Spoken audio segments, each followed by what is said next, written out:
One and only Issa. Thank you Yeah, for finally being here, man. thank you for having me. It's my pleasure. I was thinking about this. You had been wanting to come on for a long time. Yeah, I mean, for a bit, yeah. Yeah, and it makes me wonder, like I look back and it's like I wonder, even on my own end, why did it take so long to get to this point?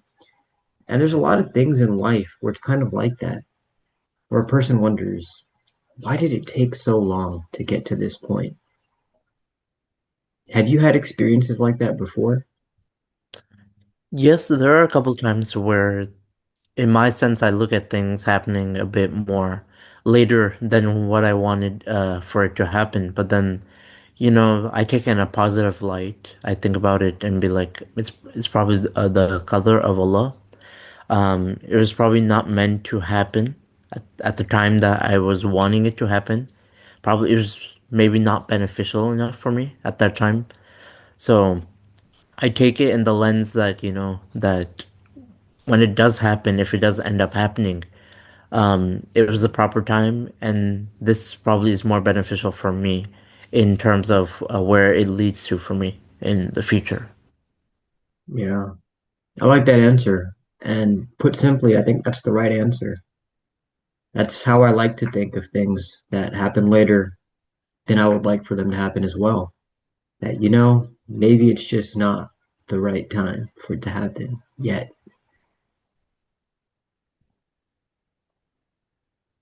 Yep, that's true. Because a lot of times, um, we have planning, we plan things, right? You know that like, okay, this is what we're gonna do, we're gonna do that. This is the deadline, the time frame that we're gonna do it in, and necessarily that doesn't really happen most of the time, right? Like some plans do get tracked off a little bit because of, there are many factors that go into it. And, like for example, like even in undergrad, I it's 4 years, right? So like there's so many times where I had made plans. I'm gonna do this. I'm gonna do that around this time frame, and it's just it didn't play out and didn't happen in that way. It ended up happening later, and I feel like it was more beneficial that it did end up happening at that time.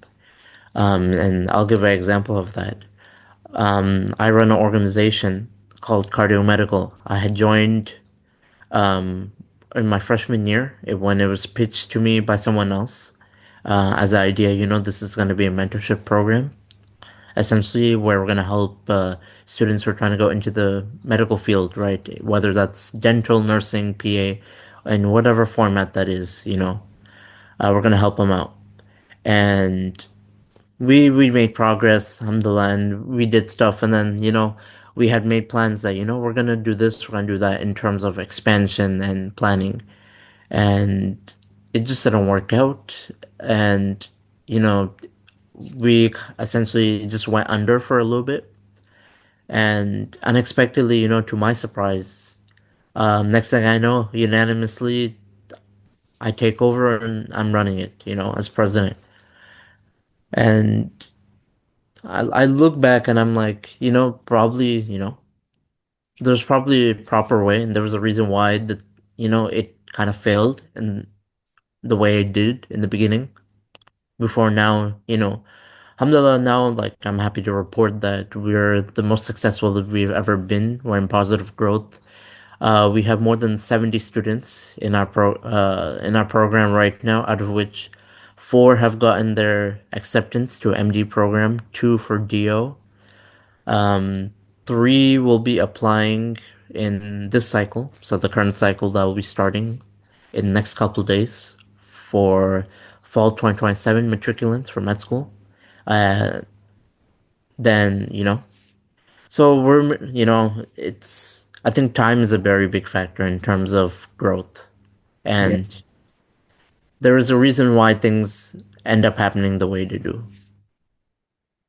yeah. As cliche as it is, it's also true. Yeah. By the way, congratulations again, man, for graduating. That's really No, thank cool. you so much. It was I had a, 4 years is went by really fast, I and remember seeing you as a freshman. I remember that. yeah, exactly. Walking We had down into met. the basement and seeing you. I remember that. Yeah, yeah, we had met when I was a freshman. A lot of the people I've met, alumni, people of the past, like they've seen me when I was freshman. So like to them as well, like I've been getting messages from all of them. Like class of 22, 23. Like even after that, but a big chunk of the people like who've seen me is like class of 22, 23 when I was a freshman. They've been That was a good messaging me. time. That was a good Yeah. time. Good times, yeah. They've been messaging me saying like, "Man, we're old now, like can't believe you're graduating now. Like we saw you when you were like a kid, like Yeah. because in that lens, you're fresh out of high school, so you're like a kid because you don't have you don't know what you're into, like Mhm. in the sense that the transition from high school to college is a very big transition. And in a sense, you become more in the open, in more a little bit in the real world, a little bit, not so much as after you graduate from college, but it is still a shift. So, I mean, What advice do you have for people in that transition from high school to college? honestly, I would tell them if anybody asks me, three things I'll tell you is one, it's good to know what you want to do. But if you feel like you're pressurized that, oh, I don't know what I want to do and I feel bad for not knowing, that's all right. It's, that you don't need to figure out what you need to do. Like you have next 4 years, of course, you have to decide. Because there are a lot of people that have also, they've decided that I want to do this, but then they change their mind, right? Like the one of the biggest examples is there are some people who started with me on the medical track and they've also left it in between saying that, in retrospect, it's probably not what I want to do, you know? I just, in high school, I thought I wanted to do this. I came to college, I saw the reality, I learned more about it, and I don't think I can commit myself to it. And that is totally fine. So I feel like if you feel pressurized that I don't know what I want to do and I need to know when you get to college, that's totally fine. You can always, you can change your mind. Now, obviously, I don't say like come into your like almost third, like third year and be like, "Oh, I changed my mind," like I mean, and because obviously you're towards almost coming completing your degree, right? So I mean, the good point would be is try to figure out a loose, like even second year if you figure out then that's you can kind of make you can make edits, you can make changes a little bit, right? But otherwise, so that's one thing I would say. Second thing I would say is obviously academics are important. Keep up with that, but at the same time, don't make that your only personality. Be open, um, connect with people, because one of the biggest things that will benefit you once you graduate are the connections, the people that you meet, right? Like, Okay, I always tell this to people. It's it's an amazing line in a song called Crown of Thorns by Mother Love Bone. And Andy Wood, he says, it's all who you know. So don't burn your bridges, woman. And I love telling people that because I yeah, feel like a lot of times people can burn bridges over petty stuff. Don't do it. Something petty, just remove yourself and give it time because the world is small and you never know when you'll run into someone again. So yeah, you're for right about the sure. connections, man. Absolutely. Yeah, because I mean, honestly, like one of the biggest examples I'll give you is MSA. UH MSA is one of the biggest networks you'll find for people. Yeah. Anyone who needs anything, they're there for you. And obviously, we've in the last couple of years ago, we established MCAN, which is the Muslim Cougar Alumni Network, which helps Is that thing students. active? Yes, it's active. Oh, It's the one of the bigger projects when first opened was purchasing the housing on campus for Muslim oh, housing. that's right. I remember this. And that is, that was, alhamdulillah, was one of the debut projects, and it's been a success so far. And we look forward to, getting more success from it. And MCAN right now is working on a couple other projects. We're working on the blueprints, figuring out logistics, how to make it happen, Wow. inshallah, and hopefully it will be a success. And I wanted to ask you about that third piece of advice you had for people yeah, transitioning from high school to college. What yeah, was it?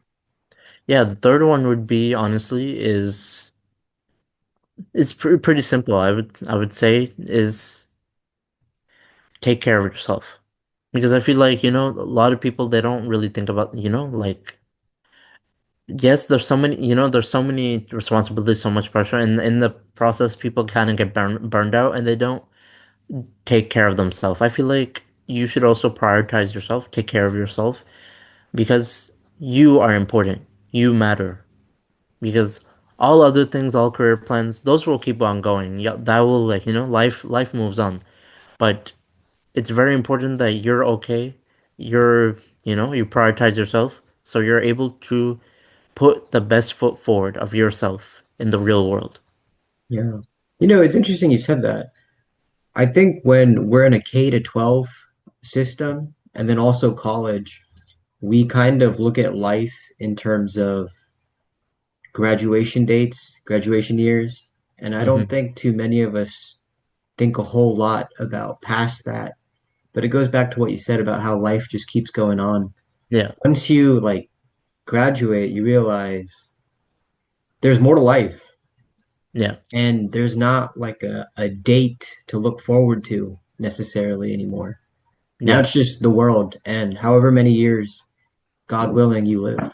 So Yeah, for sure. Because K through 12, it's a system, right? I mean, you go like 7 a.m. You go, you're out by 3 o'clock, and you're in kind of in a you're in a bubble essentially. You don't really, go outside that bubble, right? For example, I live in Katy, right? I went through the Katy ISD school I system. always forget that. For some reason, you always strike me as a Sugarlander. I get that a lot, and it's Yeah, probably because of this population, biggest population, but. Same thing for me. Like I went to school here in this system. For me it was like what I went to school, the extracurriculars, and then back home, and then that's pretty much it until I graduated. I didn't really fully get I didn't move out of that bubble until I got into university. That's where okay, now exploring the city, exploring more about the future, and now you're also thinking at a more bigger scale, right? As K through 12, you're not like, okay, you're school, you're doing stuff. You don't really think as much career wise because you're trying to go to school, right? Because you don't really think about the professional side of it till you get to university. Because obviously that's what you're studying, right? Whatever you choose to do, whether that's pre-med in any of the sciences or engineering is engineering degrees or business or is in the Barrow College, right? At UH. So the that's another thing is the thinking and the perspective changes as you transition. So I feel like you become more serious and you think more of the future and career wise once you come to the university level. thoughts of the future should scare you less. I think that is the advice I would give to people coming in. Because I remember when I was younger too, I don't want to think about the future. And I remember being so invested in the past, so nostalgic about things. And I think the past year taught me especially. Um, I think, look forward to the future more. Be For more interested in the future. But anyways, I wanted to go back to the original thing that I was talking to you about, things taking time or happening later than we want them to. yeah, As you said, yeah, there's probably something more beneficial about something happening later and not when you want it to. yeah, But there's this interesting thing Sheikh Omar talked about one time where he's like, there's a window of happiness, like a window of, mm, am I even doing the fingers right? I think it's like this, right? There's a window of happiness. yeah, And he's like, um, when a person's like looking forward to something, like it's really big, but the more time that passes and that thing doesn't come into being or fruition, the window of happiness, it shrinks. And then like eventually it does happen, right? God yeah, willing. Yeah. but that window is like basically gone. That joy isn't there anymore, that excitement, that enthusiasm, the looking forward to it. That part isn't there anymore. Yeah. I'm sure you've experienced that as well. How do you deal with that? That window of excitement escaping you. So, that's a very, very interesting point that you make, right? And the way I would kind of break it down is I think most people, everyone, there is like, times where you kind of lose motivation in what you want to do, right? And, like example, we're pre-med students, right? We're trying to pursue our medical degree, right? There are times where we also think that why are we doing this? We like, we lose motivation, we get burnout, and there are times where just we just think it because it's the default, like thought that comes to mind is, oh, why don't I just like leave this? Like I'm done. I can't do this. But I feel like, for most people who end up sticking to it, the factor that really helps keep them attached to it and not really quit is the fact that they think, okay, why did I get here in the first place? What is the reason why I want to do this, right? Most people, I feel like, the reason why they probably leave it is because they probably, you know, felt like, I don't think I can justify as much like doing it and spending that much time and dedicating it versus like there are people the reason they do it is they have a personal reason or something that's attached like like many times we have people family members that who have gone through specific things in their life and you feel like I want to grow up and I want to help people so people don't go through that, right? Whether that's cancer patients or that's people who ended up in, long-term diseases that led to palliative care. There's so many situations, so many things that people have gone through that there's that one thing that they attach, and whenever they lose motivation, they think, okay, this is the reason why I got into it. I can't stop now. I have to keep fighting for it, right? For me, what Have am you I ever given up? giving up? I have given up, but then I sit and I think that wait, why am I giving up, right? Just because this didn't go in my favor. I mean, it's not always gonna, you're always gonna have your highs and your lows, right?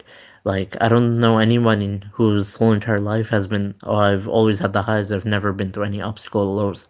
That's, for a human race, that's pretty much impossible. If that's happened to you, then, congratulations to you. I mean, you're probably the 0.1% that is able to go through something like that. Otherwise, we all have our highs and our lows, and there are times where we want to stop, right? We feel you know, no, this obstacle, this is the obstacle that'll make me stop, you know. But then again, in retrospect, once you get over it, you think, I don't even know why I was so worried about it, you know? Like, the obstacle is gone, there was nothing. I was just making a big deal out of nothing. Yeah. I think motivation and having a support system. Another thing is big thing is like support system is the key to, pushing forward, regardless of whether how many times you burn out. Because I've been through burnout multiple times, but I still like keep doing it. I still keep fighting for the dream because, I have motivation. The reason why I want to do it in the first place, right? My whole reason why I want to do this is because I want to serve the community. I want to serve people. I want to help people. And also I want to give back to my community, especially, Muslim community, especially. What is your favorite way to serve? I'd like to serve. I have my definition of serving is is very different. I don't consider one way as serving. I consider any act is serving, whether that's hands-on, whether that's not hands-on. Anything that I do for anyone, I feel like it's a service. Anything I do is a service for everyone. I don't, like I don't have a definition where only hands-on situations is service. I also look at anything I can do, even if it's a small thing. I think of it as a service to someone. I think that this is something that hopefully it helps someone. in long term. Yeah. I want to pivot the conversation a little. I remember one time you sang this one Indian song for me, and I liked that. I was like, damn, that's pretty cool. I want to ask you, is there an Indian movie that you see yourself in the most? Because I know you're a big Bollywood fan. Yeah, yeah. Filmography itself, because since we last met, about it's been 2 years now. Opened my Wait, wait, own. wait, hold on. 2 years? I think I saw you at Zuhair's graduation party. Yeah, we did, but I mean, like 2 years ago, I don't know if you're familiar, but like about 2 years ago, I had opened my own production place, like studios, like Oh, I didn't know this actually. No. yeah, yeah. Whoa, So Mirage Studios. whoa, I didn't know about this. Yeah, so Um, kudos to class 22 and 23 as well, because most of them were. I'm a writer by hobby as well. Like on the side, I do Yes. Speak to me like about your poetry later. yes, exactly. So, and I also used to write stories as well. So there was a story that I was writing. 22, 23 for MSA. And the class, at the time, like we had people like, remember Momin, Xavier, Mohammed Rafat, all these people, they were reading it, they were going through it. And they're like, wow, this is amazing. Why don't you, put this on the big scale, something like grand, right? And at the time, the biggest scale was Showdown. Why don't you make a Showdown film, right? And I thought about it and I was like, at the time, I didn't take it seriously. I was like, Wait, yeah, did you make a showdown film that year? I did in 24. In 24, I made my debut for a Whoa. Showdown film. Okay, I have to check this out. I can't seem to remember this. Yeah, yeah. So I thought about it. About 2 years I spent thinking about it. And then 24, alhamdulillah, I made my debut. And that's all around the same time also when I opened Murad Studios.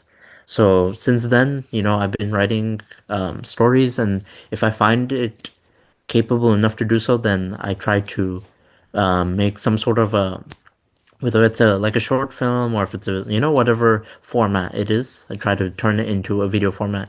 Because I think, in the mo today's world, media is very important. Media is a big thing, right?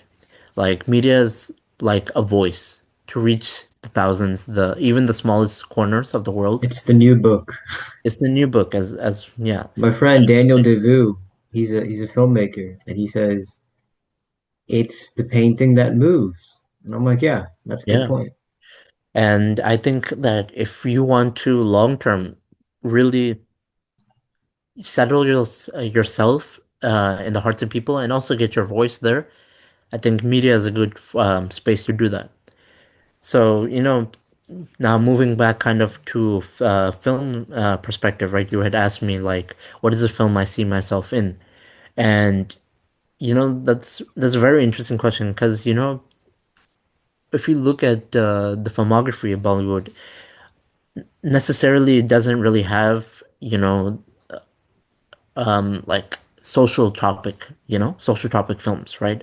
A lot of the films are obviously they're comedy, they're romantic films, they're like like Shah Rukh Khan films are very very few are on social. Dude, my mom, she showed me Bazigar. What a film. Oh yeah, What that's a that's movie. amazing film. Oh my God. And you know what was incredible about that movie in particular? The feelings. I mean, the way that that movie evokes emotions out of a person, it's incredible. It's Yeah. incredible. I think a film that honestly I think of in terms of social issue, and I feel like if I would, a character I would be down to play, like something I would do. This film by Shah Rukh Khan called Swades, and essentially he's a scientist at NASA, and Whoa. yeah, and he East goes back. Texas. Yes, exactly. And fun fact, he came obviously when they had shot the film early No 2000. way. He He was came to here. Houston? Yeah, he was. This is Oh my early goodness. 2000 film. This is Whoa. like I think like about a little over 20 years old film. Wow. He he was here in Houston around the time, right? Shooting at NASA. Hmm. Okay. Yeah. So in that film, he's a NASA scientist, and he goes back to his where he grew up.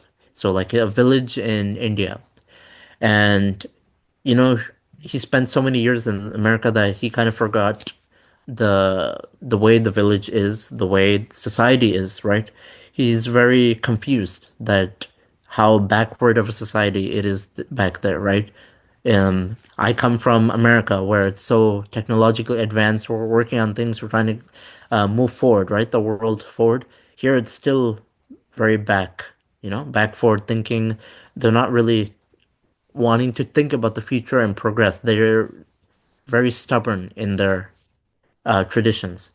So I feel like that's a very interesting film that I would, the filmography is amazing, but also the story is nice. That he's trying to destroy the centuries old mindset of society, and he's trying to bring them to a more open landscape. You know, because in if we look at today, like today's world, we need to be more open. There's so many things going wrong in this world, and it's because of the backward thinking. We need to be more, you know, open, and especially when you look at the situation in India as well, you look at the way Muslims are being treated there. It's a result of backward thinking. It's a result of, centuries of brainwashing and also just, if lack of education. That's the biggest thing, you Yeah, know. that's true. Well, where's your family from in India again? Hyderabad, which is in South India. Wow, There, interesting. I mean, yeah. So I feel like there, I mean, if you look, fun fact, Hyderabad is also called Cyber City. It was also called nicknamed Silicon Valley of the South because it is home to many tech companies. Uh, Mm. Many of the big companies you can think of, Microsoft is there, Oracle, Google just opened, I think, $400 million campus there.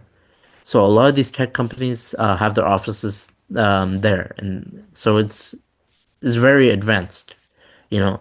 Fun fact, Costco also, you would think Costco has an office there as well. Wow. I want to ask you about your poetry. Yeah, for sure. What does it mean to you? One poet to another. What does it mean to you? My writing is observational writing. I write on things that I see. I write on things that I've gone through, things that I want the future to see it change. Like especially I mean obviously it's been going on since 1948, but last like 3 years it's been very big scale with what's going on in Palestine. A lot of the poetry I wrote was with what was going on there, the genocide, the war, the mass murder of innocent people, the burning, and not just in Palestine. You also look at Lebanon as well. Lebanon's under attack as well. All this, a big chunk of my writing is towards human rights, and I would say like more of it has become human rights in the last couple of years. And I've also written on the side as well more. In terms of career-wise, right? Like observational stuff, like things I see, like na whether that's nature, whether that's like, how, You're a big rhymer, I remember. yeah, it's very funny because you know, th I owe Scripps National Spelling Bee for that because for years I competed in those competitions. Huh. Do you have So a favorite one? Where you're like, I really like that poem. there's so many, that I've written. It's try and think which one I would wanna use. Hmm. Okay, there's one that comes to mind. This one is on Palestine. This is the one that, when I wrote it, I spent about, I spent about a week writing this because I was thinking, how do I want to rhyme it? Because one of the biggest things in my poems is like, is the rhyme scheme. Yeah, Cat in the Hat. Similar to that. But yeah, I'll go ahead and I'll recite some of the lines that I had written. From soil kissed by olive trees, from prayers whispered through the breeze. You come from a land that learned to stand with open wounds, open hands. You walk with history in your name, with quiet fire, not loud with flame. Every step you take, you represent a people strong, unbowed, unbent. Your heart carries keys and memory, stories passed down faithfully, of homes, of light, of stolen skies, of hope that never learned to die. They try to bury roots in dust, but roots grow deeper they must. In you I see that living truth, a nation's strength, a nation's youth. You smile with sabr, you speak with grace, you give the world a truer face of what it means to love a land. Even when broken, still you stand. You carry pain, yet you choose to give. You show the world how we still live, with faith intact and heads held high, refusing fear, refusing goodbye. Every breath you take, a quiet vow, a steady dua that justice walks through time is slow, and truth survives all wounds they throw. And one clear day, as time unfolds, the chains will fall, the truth will be told, the land will breathe, the flags will rise, freedom reflected in our eyes. Children will laugh where sorrow stayed, olive branches and sunlit shade. The call to prayer will fill the air, unbroken hearts, a land repair. Until that day, you are the sign that Palestine still stands in time, alive in heart, alive in plea, alive until is all is free. Wow. That was actually pretty beautiful. I like that, man. Thank you for sharing. Yeah, no, no I worries. like that part, hopes that never learn to die. And it made me think hopes by their nature are stupid in the classroom of death. They don't know how to die. Yep. It's a good one. I Yeah. like that. When I was writing this, I was thinking, how do I want to represent the people of Palestine, right? And what I've seen, and especially with the people I know, right? There's a lot of friends I have who are Palestinian that unfortunately they had to leave the land. Their grandparents, had to leave. We see videos like for the past almost 3 years, we've seen the most videos we've been seeing at the people have been dying, the people have been injured. We're looking at their day-to-day life. And yet, like it's unbelievable to me is the fact that, they go through all this, yet they're like, okay, it's okay. It's alhamdulillah. It's okay. It's God's will. It's fine. You know, like to They us, have accepted the will of God. yeah, no, they're God's people. They know the khair. I mean, if it's Allah's will, if it's meant to happen, then it's meant to happen. They're, it's unbelievable because it gives us the opportunity to reflect ourselves that, the luxuries that we have, the things we go through, and then this is, it's two different spectrums. Yeah. Thanks for sharing, So man. yeah, yeah. I liked that poem. I feel like you should submit that somewhere. That's a good one for sure. Yeah, I mean, hopefully I'm compiling all the ones that I write into some sort of a like a book or something. Nice, nice. Yeah, similar to you, I would say that for me, writing in general, whether it's poems or anything else, a lot of it is just observational, like what you see in the world and how you see it, and putting that into words. And I think it's powerful because I think Yeah, it's powerful because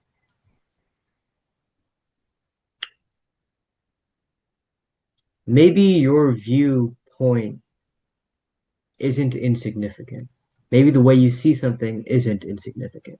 And right. writing allows you the opportunity to share that.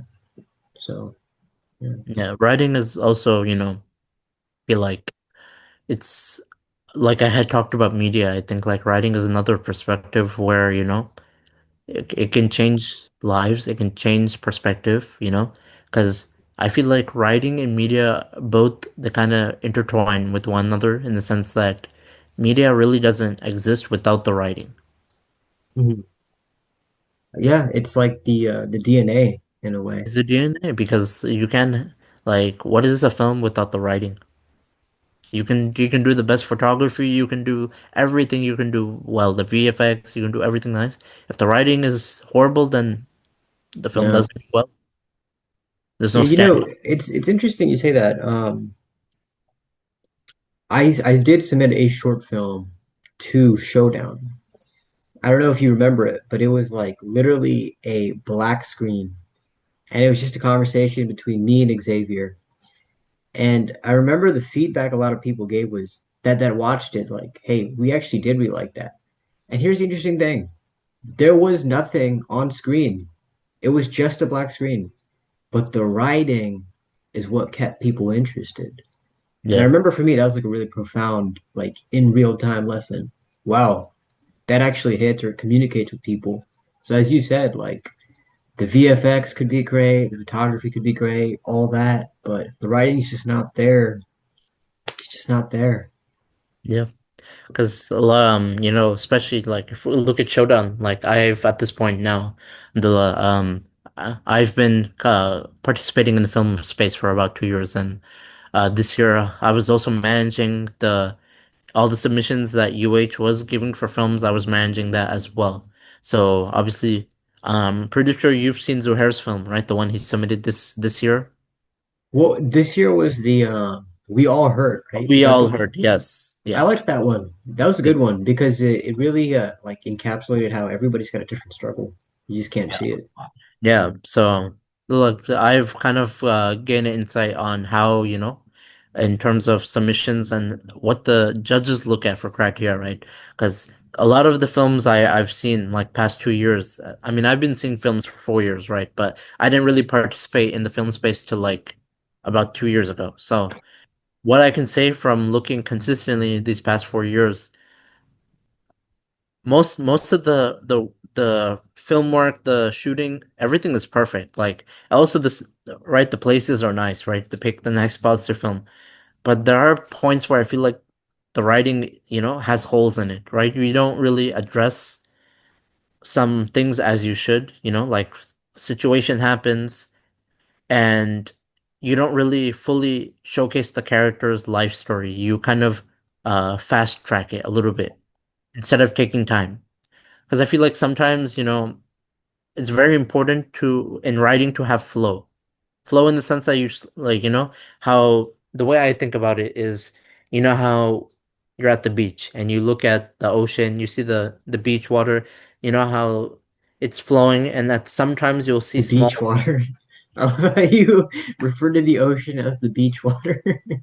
I mean, like, whether it's ocean or you're looking Yeah. at like just the beach, like, because Uh, sometimes some smaller beaches, they're not really necessarily the ocean itself, right? It's more local body of water. But you look at that water and you're like, okay, it's flowing, and at small intervals, you'll see big waves come through. I feel like riding should be in that you start slowly, and tread along the way, and then you have a big wave that comes. So that's your big curve of the riding. Like it could be like the peak point in the character's life, and then you slowly come down. So that you're yeah. leading back down towards wrapping up that character's life? Yeah. Like a Portuguese wave, those 100-foot waves. I don't know if you know this, but like off the coast of somewhere in Portugal, I'm pretty sure they get 100-foot waves or something like that. It's crazy. I've seen videos of those waves. I didn't know that it was in Portugal actually, but I've seen those videos of the giant waves. Yeah, man. Issa, I had fun talking to you, man. Oh, I'm glad same that we thing. were able to finally get to it. Yeah, for I'm sure. wondering, do you have any closing thoughts, man? Anything you felt like you wanted to say but you didn't get a chance to? Or something on your mind that you wanted to express? You know, first of all, thank you for having me. It was a pleasure. Like I said, I've been paying attention. to your channel for the last at least 4 years now, because obviously a lot of our friend group and alumni, they have all been on the your channel, and every topic, like mashallah, like it's very depthful and very like thought provoking, right?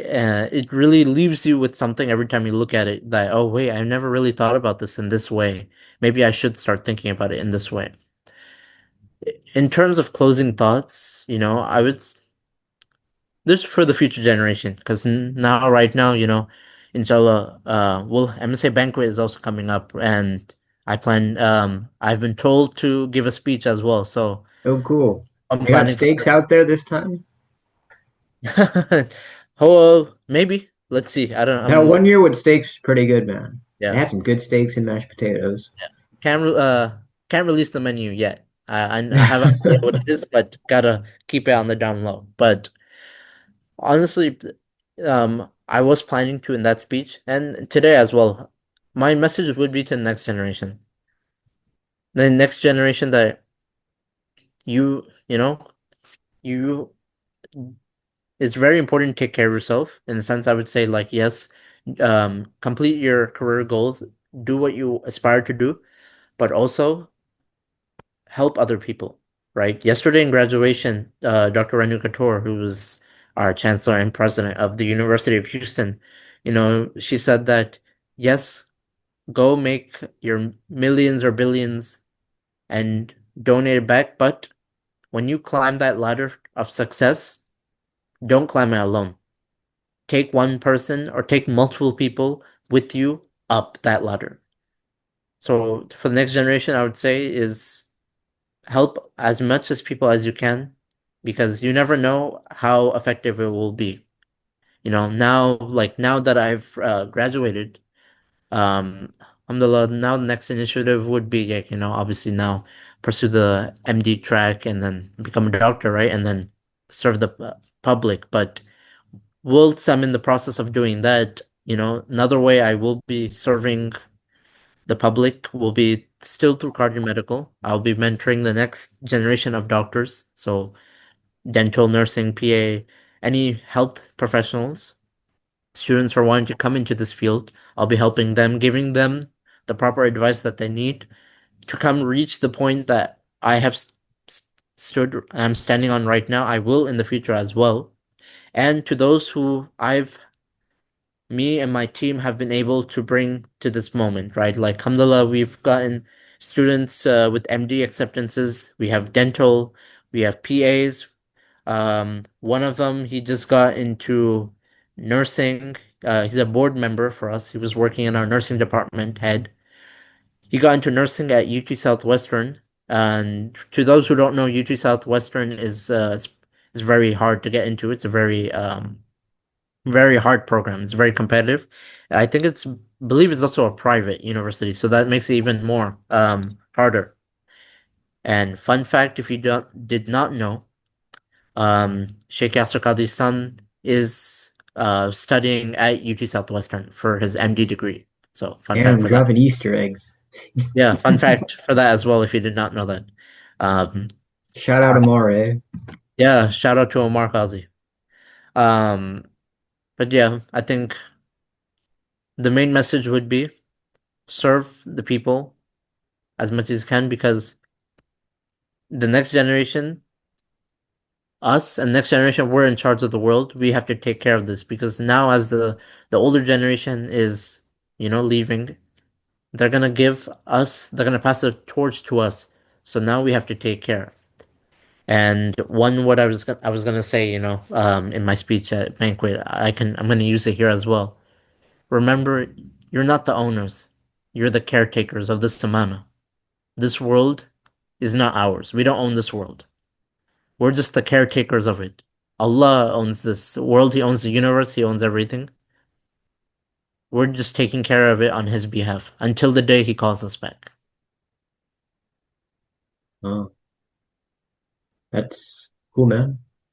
On Yeah. his behalf? What do you mean by that? No, so what I mean by that is, like we're sent here on this world as a test, right? For like this dunya is a test for us, right? Because Oh. Our true world is what? Is akhirah, is the Jannah, is that final destination. But obviously, Allah Subhanahu wa Ta'ala said that obviously when you're in this world, you have to work, right? I mean, Yes, yes. you still have to live a life. You still have to There, earn, raise a. there's an Indian song I really like, actually. I mean, it's there's a lyric in it where it's like "Dunya mein rehna hai to kaam kar pyare." That one always sticks with me. That's a good one. Yeah, Yeah. But also, Yusuf, I wanted to say, thanks for bringing up the banquet because I'm reflecting now. Today's May 14th, 2026. yeah. 4 years ago, May 15th, 2022, I remember I was so hyped up for the MSA banquet. Mhm. And it's just interesting to see how 4 years have passed. And it's cool, like, Yeah. whoa, he's just a graduate now. I don't think I knew you at that time. I think that was before you were Not in as what? well. I mean, Wait, we but used. you were there that year? May 2022? Yeah, I was right. I was there because May. I came in August 22, right? Obviously, that's when you Oh, start oh your. yeah, yeah. So you missed that banquet that I'm referring to. No, I was What? there. I came to The banquet. May 2022 banquet? Yeah, I came. Bilal was there Whoa.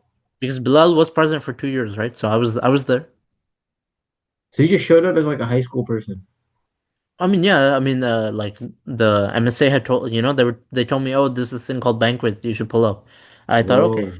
sure. I came because Damn. I I gotta was look trying to back at make those connections as pictures. I well. wonder if we ever crossed paths. Wow. Maybe probably we didn't pay attention at the time. Uh, Yeah.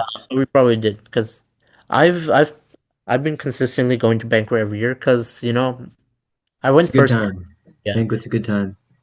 it's a very good experience because you learn a lot as well, right? Because a lot of the alumni who graduate that year, they give advice and they talk about their journey, but they leave things with you that they change you in a way. And I Yeah. think the same way I would say that banquet, always you always drop the gems in banquet.